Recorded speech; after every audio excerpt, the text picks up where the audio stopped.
요한계시록 16장 15절 말씀입니다.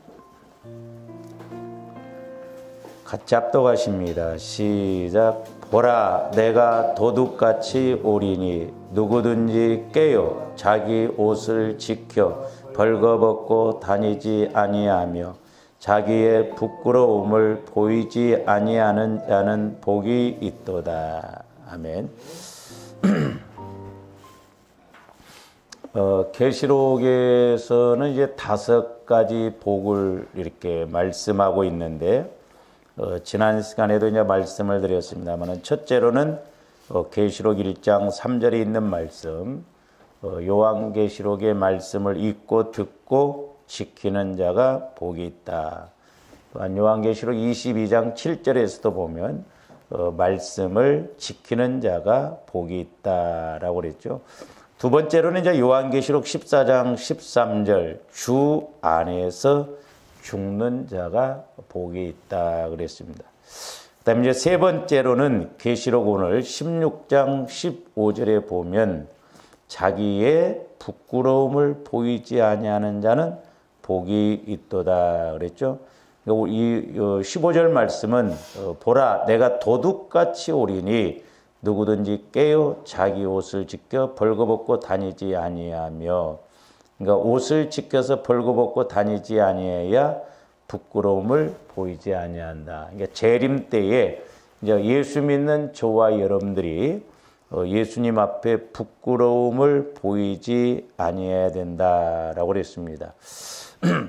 그래서 이제 하나님 앞에서는 이제 저와 여러분들이 예수를 믿잖아요. 이제 창세기에서 보면 아담과 하와가 죄를 범함으로 결국 하나님과 단절이 됐잖아요. 영혼이 죽어버리니까. 그래서 우리 하나님은 가죽옷을 입혀주셨죠. 그게 이제 원시복음이다. 나중에 예수 그리스도가 죽으시고 예수 그리스도로 옷 입게 할 것을 말씀하시는 것이죠. 그래서 로마서 이제 13장 14절에도 보면 그리스도로 옷 입어라 그랬어요. 그리스도로 옷 입어라. 그래서 저와 여러분들이 그리스도로 옷 입으니까 영혼이 구원받고, 또한 그리스도로 옷 입으니까 성화 구원을 이루어 나간다. 그래서 이제 우리가 온전히 그리스도로 옷 입어야 되는데, 이제 오늘 말씀에서도 보면은 옷을 지켜 벌거벗고 다니지 아니하며 자기의 부끄러움을 보이지 않는 자. 그러니까 이제 잘 보시면 우리가 예수로 옷 입었잖아요. 구원받았잖아요. 어쨌든 이제 우리 예수님이 재림하십니다. 재림하실 때 저와 여러분들이 온전한 그런 구원, 우리가 이제 상급받을 수 있는 그런 믿음 생활이 되어야 합니다. 그래서 보면 이제 하나님 앞에 부끄러움을 보이지 않는 자가 복이 있다 그랬어요. 옷을 입어. 근데 계시록 3장 18절에도 한번 가서 봅니다.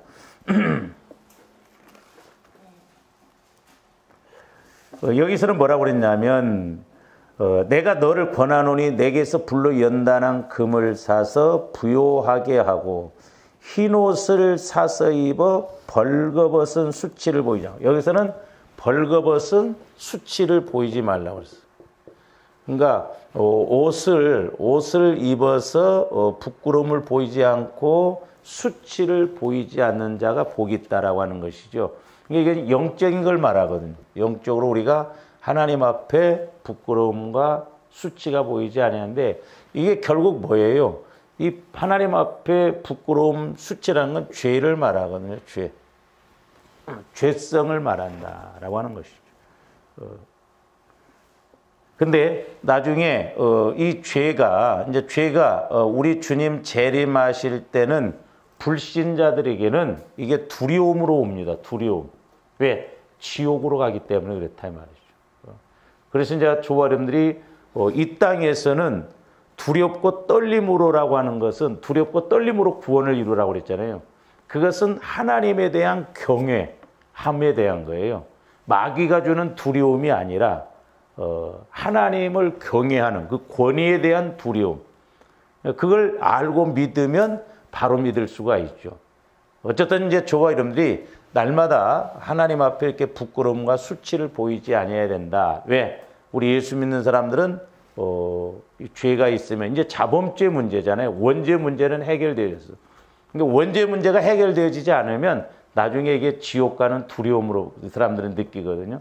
근데 이제 우리는 원죄 문제가 해결되어졌어. 지옥 가는 문제는 해결되어졌다 이 말이죠. 이제 우리는 뭐 지옥 가는 그 문제는 해결되었는데 어쨌든 이제 하나님 앞에 설 때 지옥이 아니라 상급의 문제, 이제 신부로서 단장할 문제잖아요. 그러니까 옷을 우리가 그리스도로 옷 입어서 신랑 되신 예수를 맞이하기에 부끄럽지 않고 수치스럽지 않아야 된다라고 하는 것입니다. 근데 이제 마귀는 영혼이 죽어버리니까 죄의 문제를 뭘로 바꾸냐면 육신의 문제로 바꿔요. 이제 이게 문제거든요. 오늘 잘 보면 사실 하나님과 나 사이에 걸림이 되는 죄의 문제인데 그 걸림으로 인해서 뭐가 안 되고 문제가 생기는 것인데 우리는 그걸 자꾸 육신적인 생각, 육신의 문제로서 이렇게 풀어나가려고 한다 이 말이에요. 그래서 마귀는 이렇게 육신의 문제를 두렵게 해서 자꾸 하나님을 따라가지 않고 하나님과의 관계를 회복하려고 하지 않고 이제 육신적으로 풀어가려고 하는데 우리가 지난번에도 이제 한번 봤습니다만은 자 우리가 창세기 3장 10절로 가서 한번 봅니다.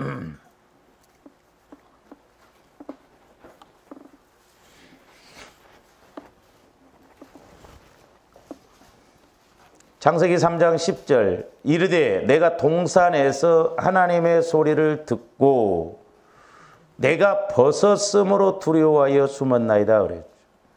그러니까 영혼이 살아있을 때는 죄를 범하지 않을 때는 죄가 없기 때문에 두려움이 없었어요. 하나님과의 관계에서. 근데 죄를 범함으로 말미암아 영혼이 죽어버리니까 하나님과 단절이 되니까 마귀가 이 육신의 문제를 가지고 두렵게 생각합니다. 하나님 앞에 나가요.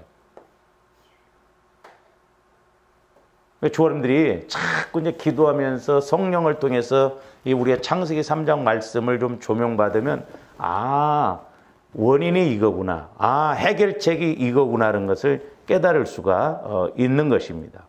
그래서 이제 이렇게 마귀는 오늘 창세기 3장 10절에 있는 말씀처럼 지금 아담이 하나님이 오셨어요.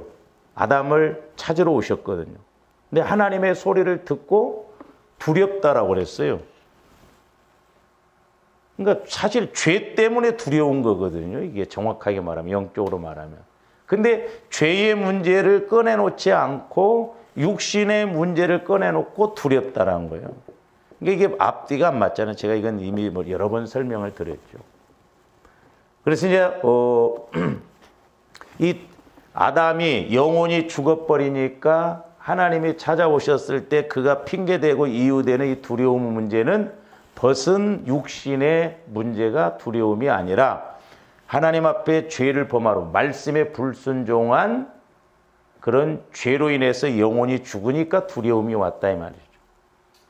그러니까 오늘날도 조화름들이 단지 이제 아담과 하와 문자적으로 보면 옷 벗은 문제로 보지 말고 오늘날 저와 여러분들이 어떤 육신의 문제, 내 육신과 상관된 문제를 우리는 때로는 두렵게 여기잖아요. 그러면서 자꾸 거기에다만 초점을 맞추잖아요. 그게 문제가 아니라 영혼이 잘 되는 하나님과의 관계가 회복되어지는 그 관계가 먼저 이루어져야 될 줄 믿습니다. 그러면 육신의 문제는 어떤 문제든지 질병의 문제, 물질의 문제 이런 모든 문제를 다 해결할 수가 있어요. 아직 제가 수요일 날 설교를 안 드렸습니다. 말씀을 안 드렸습니다. 두 가지더라고요, 사실. 조합들 물질 문제, 특히 물질 문제에 대해서는 두 가지예요. 하나는 영적인 문제입니다.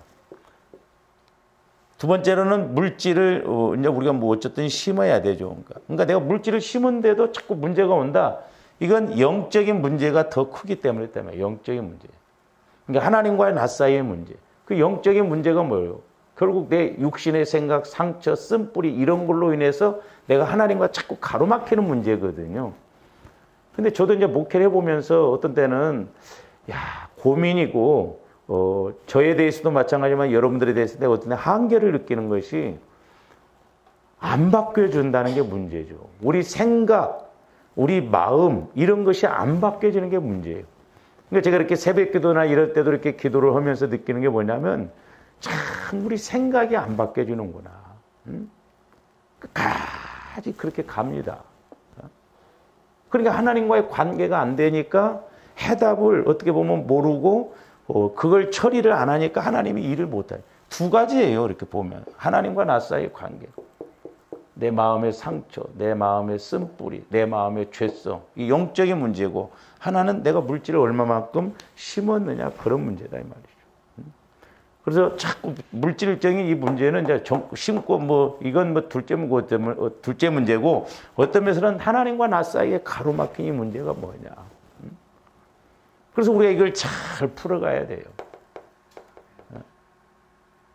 직장 생활하는 사람들도 서로 사업하는 사람들도 근데 이제 보면 특히 부부간의 문제에서 이걸 잘 풀어나가야 돼요. 왜냐하면 마귀는 자꾸 부부간에 서로 싸우게 하고 미워하게 하고 그렇게 해서 그 상처 쓴뿌리를 계속 키워나감으로 하나님이 일을 하시지 못하도록 그게 수치스럽고 부끄러운 문제예요. 하나님 앞에요. 이런 문제를 우리가 해결해 나가야 되거든요. 구원은 받았잖아요, 우리가. 이제 우리가 영적으로 옷을 잘 입으면 된다, 이 말이에요. 내 마음에 그리스도의 마음으로 온유와 사랑과 겸손과 이런 것을 옷 입어서 내 안에서 성령께서 온전히 일하실 수 있도록 그렇게 가야 되는데 아직도 우리 마음이 처리되어지지 아니하기 때문에 성령께서 역사를 못하시고 성령의 역사가 없으니까 내가 깨닫지 못하고 믿지 못하고 그러니까 하나님도 일을 하실 수가 없다라고 하는 것이죠. 그래서 이제 오늘 이렇게 보면 영혼이 죽어버리니까 마귀가 이제 어떻게 아담과 하와를 이끌고 가느냐. 잘 보세요, 이제.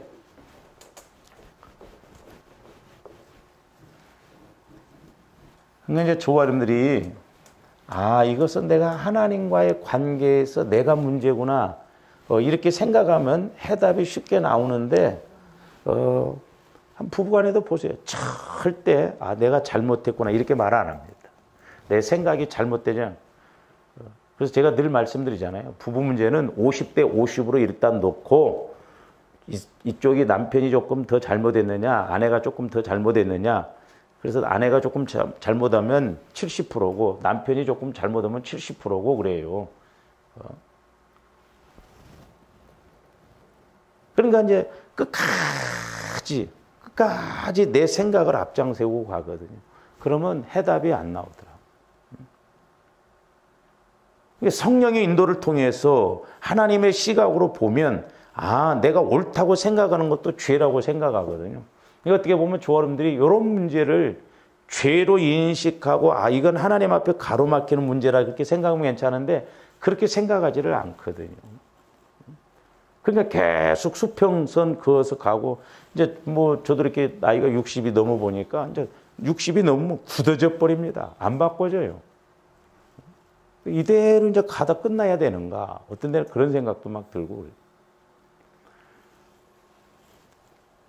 그래서 우리가 이제 여기서 알아야 할 것이 뭐냐면 첫 번째로는 마귀는 죄를 죄로 인식하지 못하게 합니다. 죄를 죄로 인식하지 못하게 합니다. 지금 아담과 하와 보세요. 하나님이 찾아오셨어요. 하나님의 소리를 들었어요.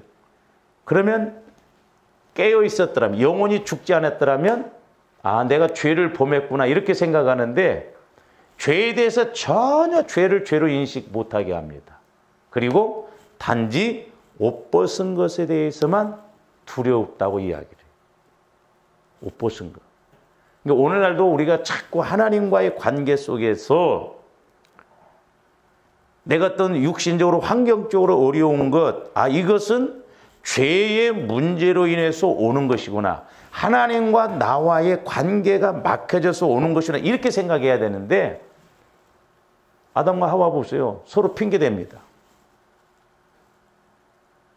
사람 탓해버려요. 육신 탓해버립니다. 그러니까 하나님이 일을 하실 수가 없다. 그래서 마귀는 이렇게 죄를 죄로 인식하지 못하게 한다라고 하는 것이고, 자, 두 번째로는 마귀는 죄의 문제를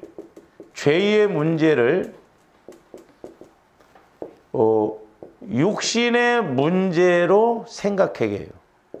육신의 문제로 생각해요. 오늘날로 보면은 지금 하나님이 찾아오셨어요. 하나님이 찾아오셨어요. 여러분들 안 그럴 것 같죠? 만약에 성령께서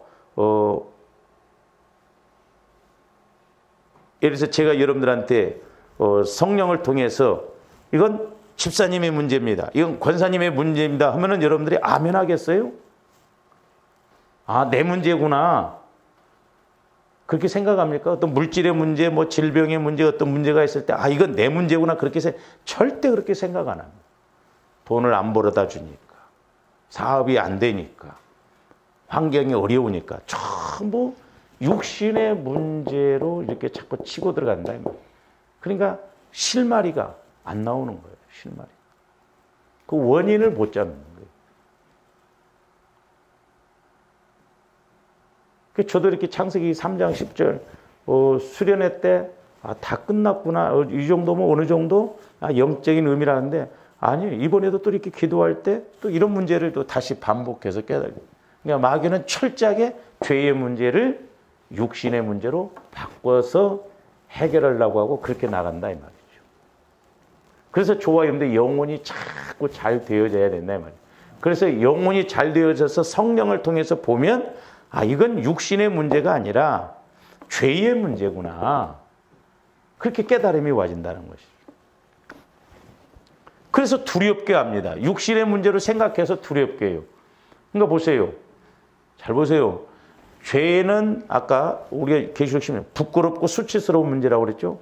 저와 여러분들이 하나님 앞에 내가 부끄럽고 수치스러운 문제를 해결 안 합니다. 내가 육신적인 문제로 해서 두려움이 오면 이 두려움의 문제를 먼저 해결하려고 그래요. 그러니까 마귀가 이렇게 미혹을 해버린다 이 말이에요. 병든 게, 돈 없는 거, 환경적으로 오른 거, 이런 것을 두렵게 생각해버려요. 그래서 지속적으로 그렇게 우리를 끌고 가는 것을 볼 수가 있습니다. 그 다음에 세 번째로는 우리가 창세기 3장에서도 보면 하나님이 찾아오셨으면 아담과 하와가 회개해야 되잖아요. 마귀는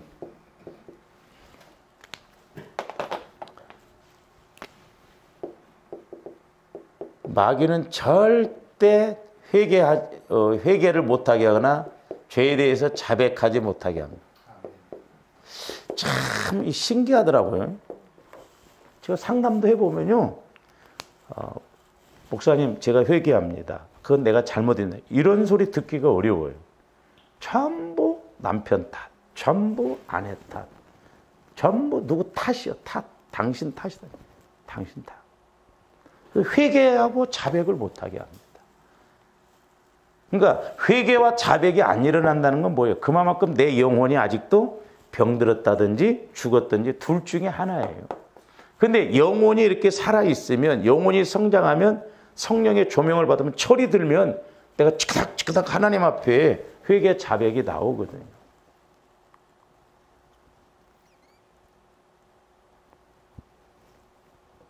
근데 저도 마찬가지지만 제가 이제 우리 성도들을 이렇게 보면서 이제 어떤 때 뭐 이렇게 대화를 해보잖아요.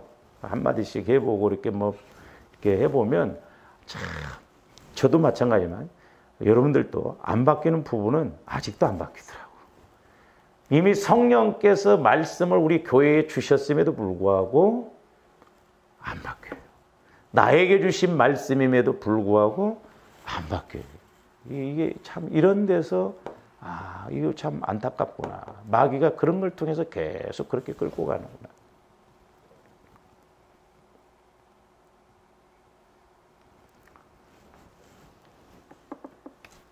그 다음에 네 번째로는 마귀는 사실은 그러니까 이 부끄러운 문제, 수치스러운 문제는 가리면 되잖아요.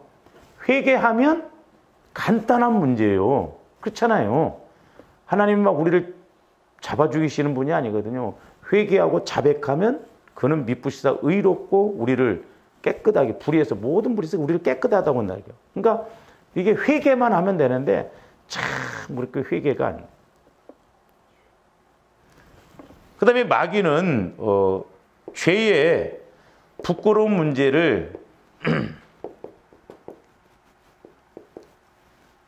아까 이제 여기서 죄의 문제를 육신의 문제로 이렇게 바꾼다고 그랬는데 죄의 문제를 부끄러운 죄의 문제를 육신의 두려움으로 생각하게 두려움으로. 조합들 이 이해를 잘 하셔야 돼요. 육신적으로는 이게 뭐 그 말이 그 말인 것 같고 그렇지만은 영적으로 보면 분명하고. 그래서 구원받은 저와 여러분들은 하나님 앞에 죄는 부끄럽고 수치스러운 거예요. 우리가 옷을 안 입으면 부끄럽고 수치스럽잖아요. 그거 맞죠. 옷 입어버리면 돼요. 그리스도로 옷 입고 회개해서 우리가 옷 입고 하나님 앞에 나가면 되는 거거든. 근데 회개를 안 한다면 가장 쉬운 회개를 안 해요. 간단한 회개의 문제인데 오히려 그래서 하나님 앞에 나아갈 때 육신의 두려운 문제로 생각한다 이 말이죠. 그러니까 원인을 찾지를 못하는 것이죠. 그 다음에 다섯 번째로는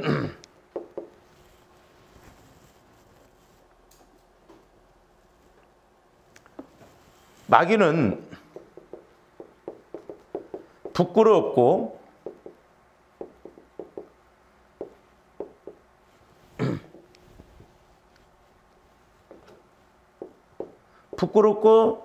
수치스러운 죄의 문제를 해결하지 못하게 해요.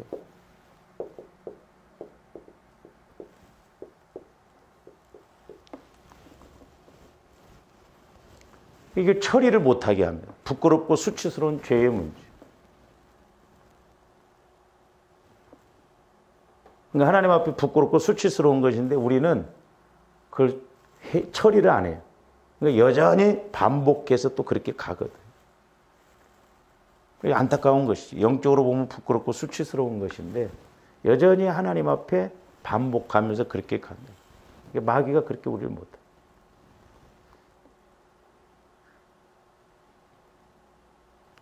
왜 그래요? 하나님과의 관계를 맺지 못하도록 하기 위해서. 그래서 우리가 회개만 잘해도요 은혜 받습니다. 회개만 잘해도. 그러니까 우리는 어떤 죄의 현상에 대해서 회개하지 말고 하나님 오늘도 또 싸웠습니다. 오늘 또 내가 성기를 냈습니다. 그건 현상적인 열매요. 내 안에서 싸우게 하고 분을 내게 하고 막 억울하다고 생각하고 이런 본질적인 것을 뿌리적인 것을 우리가 회개를 해야 됩니다. 그런 걸 뽑아내야 돼. 그러려면 자꾸 보혈을 통해서 내 마음이 처리되어져야 될 줄로 믿습니다. 그 다음에 이제 여섯 번째로는 이제 여기서 주로 이제 저도 마찬가지로 여기서 많이 걸려야 되는데, 그래서 제가 말씀드렸잖아요. 조함들이 성령과 내가 1대1로 자꾸 관계를 맺어서 처리를 해나가고 그러면 얼마나 좋겠어요. 그게 안 되니까 때로는 사람을 붙이기도 하고 때로는 주의 종을 통해서 그걸 깨닫게 하게 하거든요.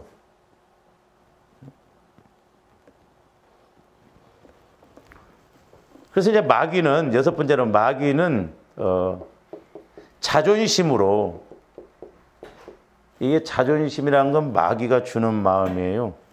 자존심과 감정은 이 자존심으로 부끄럽고 자 보세요. 부끄럽고 수치스러운 죄를 받아들이지 못하게 합니다. 신기해요. 보세요. 조합원들이 개인적으로는 하나님 앞에 이렇게 죄를 수치스럽고 부끄럽게 해서 회개를 안 합니다. 그러면서 이제 옆에서 예를 들어서 목회자인 제가 여러분들에게 그 죄를 딱 지적해 주거나 아니면 딱 찝어주면 맞아요. 그렇게 해야 되는데 그건 또 안 해. 왜? 자존심이 살아있어. 참 이게 이제 이게 문제다. 자존심. 그래서 조합들이 자존심을 버려야 돼. 근데 제가 이렇게 기도하면서 느끼는 게 뭐냐면 상처가 많은 사람이, 상처가 큰 사람이 자존심이 강해요. 절대 자존심 안 내려놓습니다. 그 신기해요. 마귀가 꽉 붙잡고 있어요. 자존심과 감정. 여기 감정에 따라가잖아요. 기분 나빠. 기분 나쁘게 생각합니다. 싫어해요.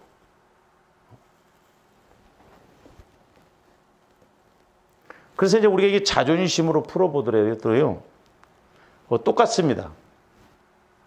자존심. 그래서 이제 자존심은, 이제 요걸 이제 반복되는 비슷하지만요. 한번 이제 보세요. 그러니까 내가 자존심이 강하다는 건 뭐예요?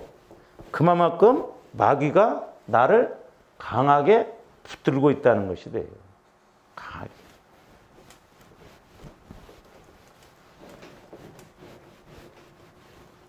자존심이라고 하는 것은 이제 보세요.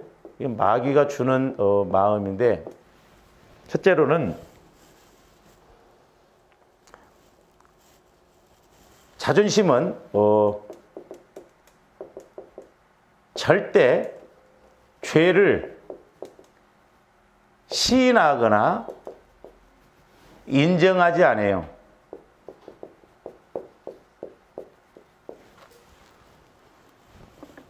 마귀는 자존심을 통해서, 그러니까 마귀가 하는 것으로 생각이 안 된다 이 말이에요. 내 자존심으로 하니까. 그래서 죄를 인정하거나 시인하지 않아요. 그래서 우리 하나님도 만일 우리가 우리 죄를 자백하고 인정하면, 시인하면 미쁘시다 이 말이에요. 신실하셔서 깨끗하게 해주시는데, 그래서 자꾸 저와 여러분들이 보혈을 통해서 내 마음 안에 쓴뿌리, 상처 이런 것을 알고 인정하고 시인해야 되거든요. 근데 이제 저도 마찬가지지만 예를 들어서 조합들이 마음이 이렇게 있잖아요. 우리 마음이 이렇게 있잖아요. 마음이 이렇게 있어서 이제 빛 대신 예수님이 성령을 통해서 이제 빛으로 이렇게 쫙 우리 마음을 비추시거든요. 우리 마음을. 이게 성령의 인도를 받아보면 조합들의 마음 상태를 알 수가 있거든요. 보여줘요. 근데 우리 마음에 이런 것들이 이제 돌처럼 이런 것이 있어요. 이렇게. 그 빛이 비춰져서 회개를 하거나 하면 쉬운데 회개를 안 합니다. 그러면 꼿꼿이 살아있어요. 성령께서 역사하심에도 불구하고 내 생각이 죽어지지 않고 내 자존심이 탁 돌처럼 이렇게 나타난다 이 말이죠. 그래서 제가 이제 그걸 그렇게는 안 건드려 봤지만 여러분들에게 남아있는 요 부분 콕 찍어서 딱 건들면요 파르르 해버려요. 자존심이 그렇게 앞장서 버린다. 그래서 이제 제가 오죽했으면 여러분들이 기도하셔서 보혈을 통해서 자꾸 우리 마음에 이런 문제들, 돌 같은 마음, 상처 쓴뿌리 마음을. 그래서 이제 내 안에 그만큼 이렇게 죄가 하나님과의 관계에서 좀 부드럽고 온유한 마음이 있으면 성령께서 곧바로 그냥 역사하시면 믿어지고 체험되어지고 해결이 되어지거든요. 그리고 두 번째로는 이 자존심은 영적인 문제를 받아들이지 않아요.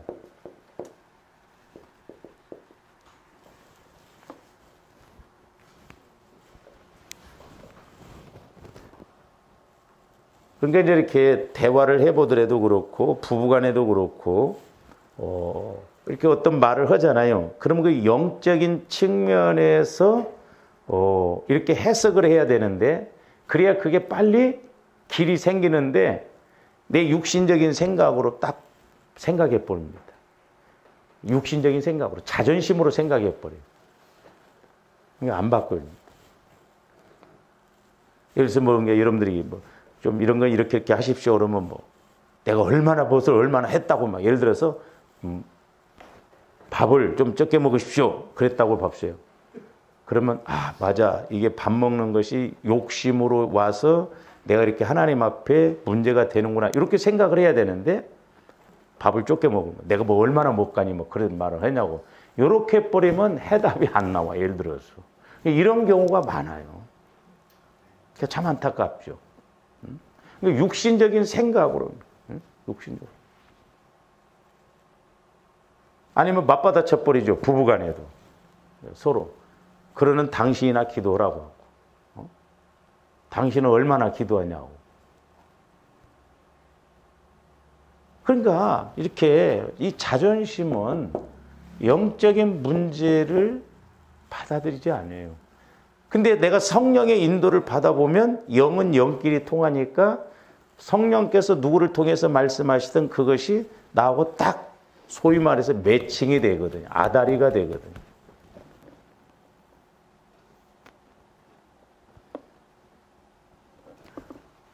그 다음에 이제 세 번째로는 아까도 이제 말씀드렸지만 이 자존심은 영적인 문제를 육신의 문제로 대체시켜요. 물론 좋아하는데 노력도 해야 돼요. 그러나 노력도 해야 되지만 노력이 문제가 아니에요. 내가 뭘 하더라도 하나님이 일하시는 관계가 되어져야 될 줄로 믿습니다. 그러니까 내가 영적인 문제가 해결되어지면 내가 노력한 만큼 애쓰는 만큼 결과가 따라오게끔 돼 있어요. 제가 지금 말씀 안 드렸습니다만 수요일 날 보면 우리가 이 땅에서 수고한 두 가지가 수고한 만큼 맞아야 된다. 하나는 이 땅에서. 그러니까 요셉이 고생은 했지만 수고한 만큼 하나님이 보상을 해 주셨잖아요. 그러니까 오늘날도 조언인데 수고한 만큼 이 땅에서 보상이 따라와야 되는데 수고한 만큼 보상이 안 따라온다는 것은 분명히 그게 영적인 문제가 개입이 되어 있다 이 말이죠. 그래서 영적인 문제를 갖다가 육신의 문제로 대체를 시켜요. 장사가 안 되는구나. 힘들구나. 자꾸 이렇게 육신적인 측면에서만 이렇게 끌고 가는 것을 볼 수가 있어요. 그 다음에 네 번째로는 이 자존심은 문제의 원인을 제대로 알지 못하게 합니다. 알지 못하게. 그러니까 문제의 원인을 잘 알면 원인이 있으면 결과가 있고 결과가 있으면 원인이 있잖아요. 그러니까 결과가 안 좋으면 우리가 뭘 찾으면 돼요? 원인을 찾으면 돼요. 그 결과가 안 좋은 원인을. 그 원인이 거의가 영적인 원인이 많거든요. 그러니까 이 자존심은 문제의 원인을 영적으로 이렇게 제대로 찾아야 되는데 제대로 못 찾게 합니다. 그래서 자꾸 속고 가게 만들어요.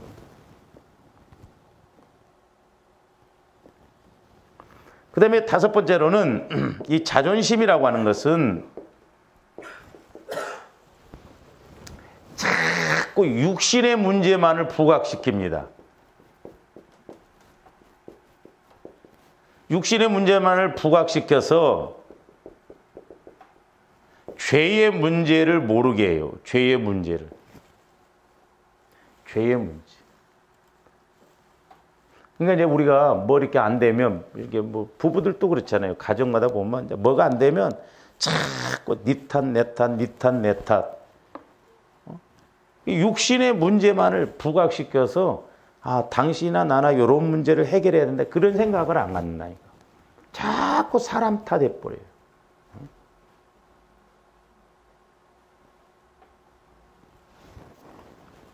이제 보세요. 우리가 이제 특히 부부 문제에 있어서도 남편이 돈을 잘 벌 수 있도록, 남편이 사업을 함에 있어서, 남편이 직장 생활함에 있어서 그게 일이 잘 이루어질 수 있도록 서로가 노력을 해야 되거든요. 영적으로 서로 맥힌 것이 무엇인가, 부부간. 근데 마귀는 자꾸 육신적인 생각을 통해서 뭐 잘하네, 못하네, 벌어오네, 못 벌어오네 이런 식으로 끌고 가버리거든요. 그러니까 해답이 없어요.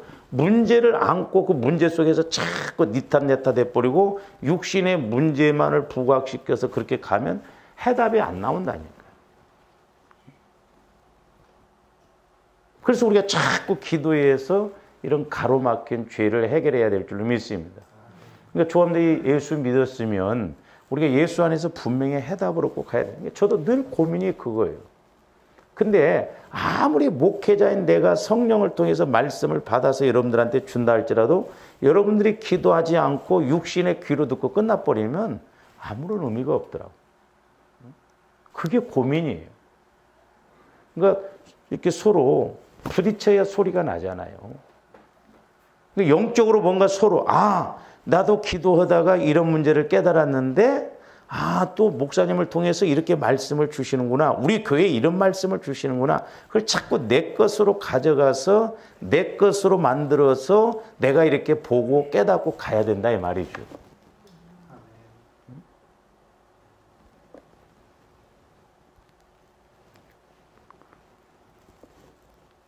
그 다음에 6번째로는 이 자존심이라고 하는 것은 우리 마음의 죄를 해결하지 못하게 해요.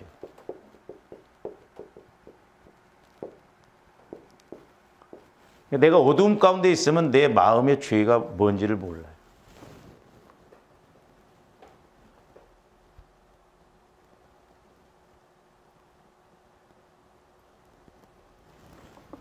마음의 죄가 뭔지를 모르겠어요.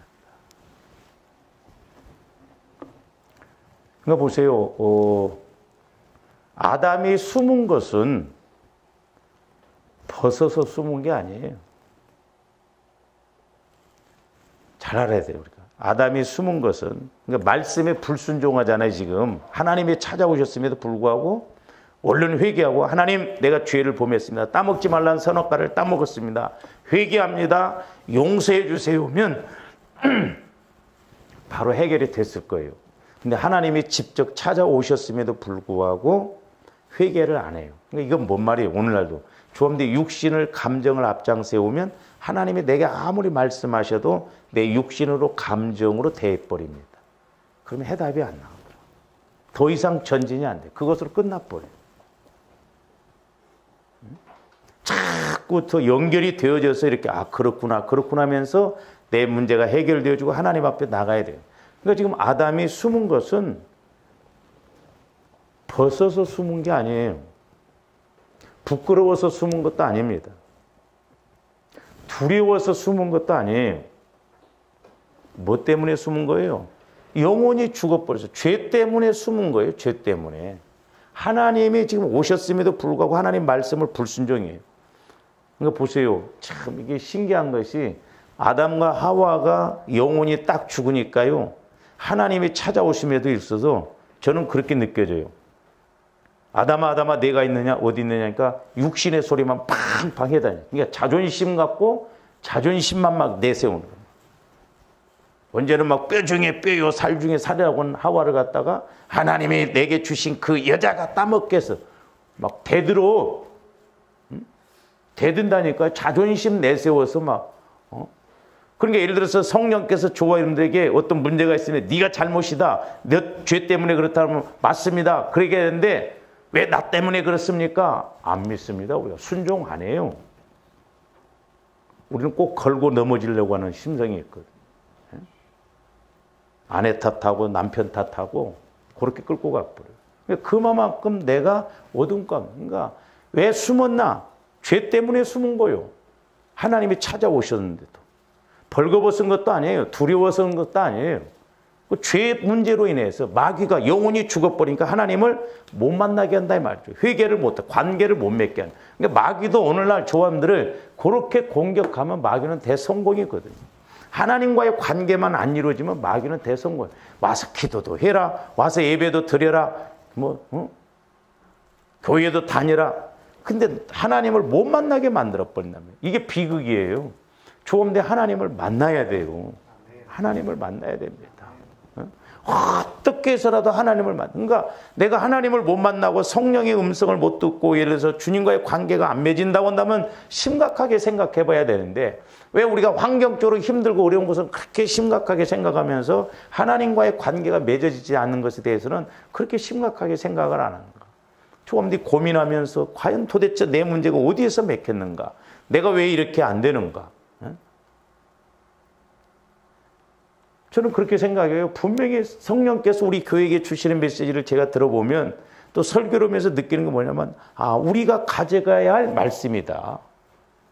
근데 육신의 귀로 들어버리면 그것으로 끝나버려요. 그래서 어떤 데는 그 생각이 들어요. 금요일 날 기도를 한 2시까지 좀 해야 되나. 기도 3, 40분 하고 끝나버리잖아요.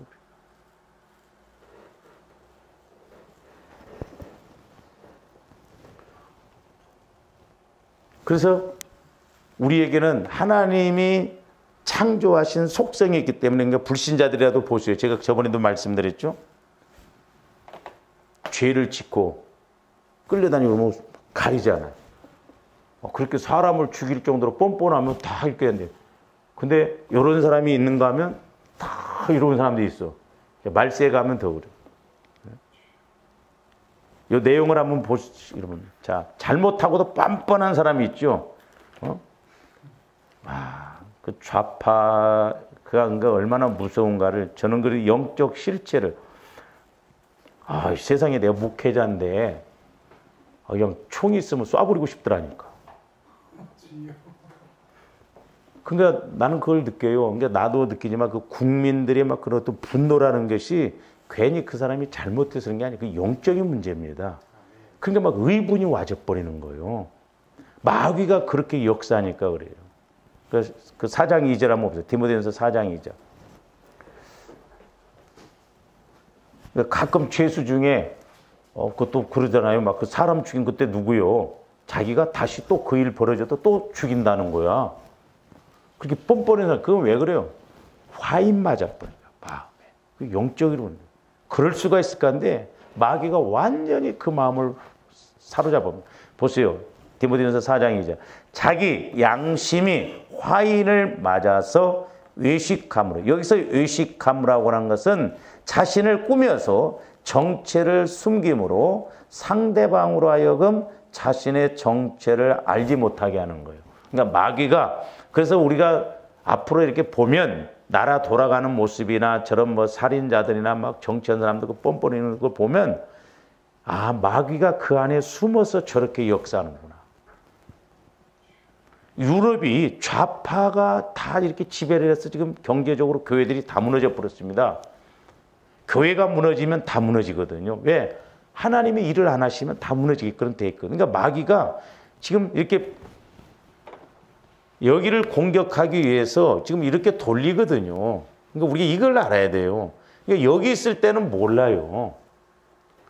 그러니까 정치를 통해서 종교, 뭐 경제 전부 마귀들이 이렇게 좌파가 잡아서 그 사회주의 이념을 갖고 있는 사람들이 단지 그 좌파라고 해서 나쁜 게 아니에요. 그 공산주의 이론에서 오는 사상이거든요. 공산주의 이론은 마귀가 주는 것이거든요. 그러니까 결국 그 사람들의 정체는 뭔가 나중에 그렇게 되는 거거든요.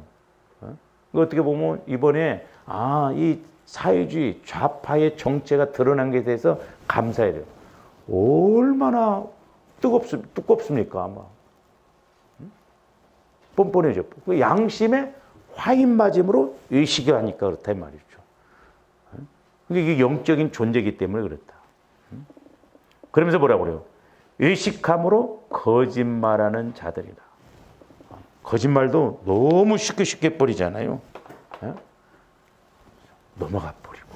이게 영적인 거예요. 영적인 거. 그래서 우리가 사람을 영적으로 봐야 돼. 그래야 이해가 되고 그래서 그런 건데 뭐 저 자식 왜 그래 저거 뭐 얼굴이 낯짝도 이렇게 보면 아니라 영적으로 보면 그래서 그럴 거야. 양심의 화인 맞으면 의식이 나요. 속에 있는 마귀가 감추고 겉으로 이렇게. 그러니까 보세요. 제가 그런 이야기도 했습니다. 악마같이 목회를 해도 좋아하는 사람이 있습니다. 천사같이 목회를 해도 싫어하는 사람이 있어요. 제가 우리 교회 그 지방의 목사님 어떤 좀 한테 했더니 아이고 목사님 그 명언이네요. 명언. 그 적어야겠네. 근데 왜 그래요? 그 안에 그런 영적 세력이 그렇게 있으니까 악마같이 해도 거의 좋아한다 이 말이죠. 근데 천사같이 해도 싫어해요. 그래서 얼마만큼 우리 안에 예수 그리스도의 마음을 갖느냐, 그게 중요하다라고 하는 것이죠.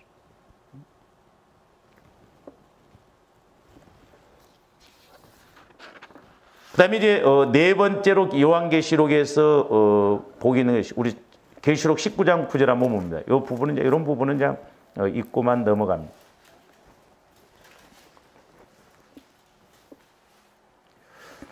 요한계시록 19장 9절. 천사가 내게 말하기를 기록하라. 어린 양의 혼인잔치에 청함을 받은 자들은 복이 있도다 하고, 또 내게 말하되 이것은 하나님의 참되신 말씀이라.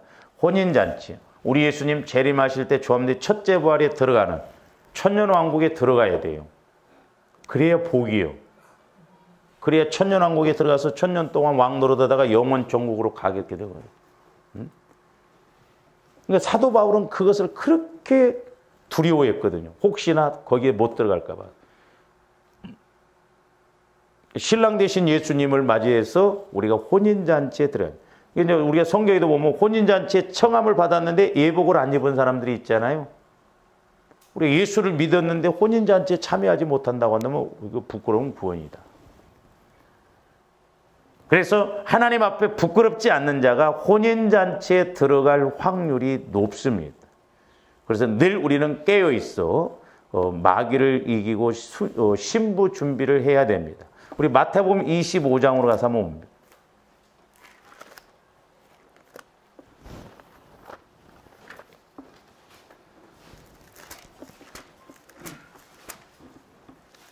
(13절) 보세요. 마태복음 25장 13절. 그런즉 깨어있어라. 너희는 그날과 그때를 알지 못하리라. 그러니까 10처녀 비유가 나오잖아요. 미련한 5처녀도요 예수 믿고 구원은 받았어요. 근데 성령의 인도를 따라서 신앙생활을 못했어요. 그러니까 신랑을 맞이하지 못했죠. 그래서 마태복음 24장 42절부터 보세요. 그 말세지 말에 우리가 해야 할 일에 대해서 나온 내용이 중요한 내용이죠. 24장 25장. 그러므로 여기서도 보면 깨어있으라. 어느 날에 너희 주가 임할는지 너희가 알지 못함이라.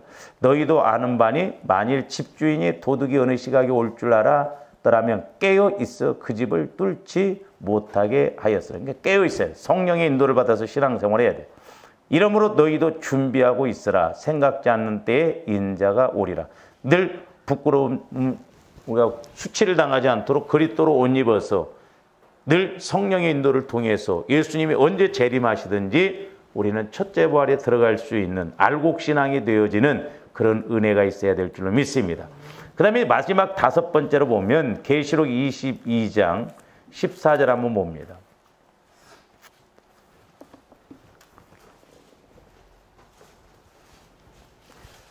다섯 번째 복은 뭐냐? 자기 두루마기를 빠는 자들은 복이 있으니 이는 그들이 생명나무에 나아가며 문들을 통하여 성에 들어갈 권세를 받으려 하며. 여기서 두루마기를 빠는 자라는 것은 회개를 말하는 거예요. 회개. 옛날에 우리 어르신들이 기도하면 성령의 두루마기를 입혀주시고 이 말씀을 통해서 옛날에 두루마기를 많이 입었죠. 근데 여기서 이제 두루마기라는 것은 옷이에요. 옷. 자기 옷을 늘 빠는 자. 깨끗하게 하는. 그래서 회개가 너무너무 중요하다. 그러니까 보혈은 영혼 구원 받는데도, 성화 구원 받는데도, 영화 구원 받는데도 왜? 성령의 인도를 받기 때문에. 그래서 날마다 우리가 회개하는 게 중요하다. 그래서 보혈을 통해서 날마다 죄를 씻어서 죄를 씻어서 사함받고 깨끗해. 그래서 죄를 사함받고 가리움을 받는 자가 복이 있도다. 시편 32편에 말씀하고 있잖아요.